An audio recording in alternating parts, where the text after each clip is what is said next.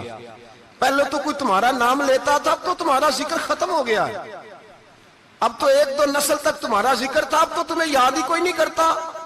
کہتے ہیں لوگ یہاں کوئی رہا کرتا تھا، یہاں کوئی ہوا کرتا تھا، اب تو تم قصہ پارینہ، قصہ ماضی ہو گئے۔ حساب کا وقت قریب ہے، قریب آ گیا وقت۔ اللہ فرماتے ہیں اقترب للناس حسابهم وهم فی غفلۃ معرضون، فرمایا حساب کا وقت قریب آ گیا ہے تو ابھی بھی غافل ہے۔ جمعۃ الوداع ایک پریشانی لگانے کا ارادہ تھا، بڑی پریشانیاں پالی ہیں، ایک پریشانی اور پال لو، جس کو یہ پریشانی لگ جائے اس کی عمل سمرنے لگ جاتا ہے۔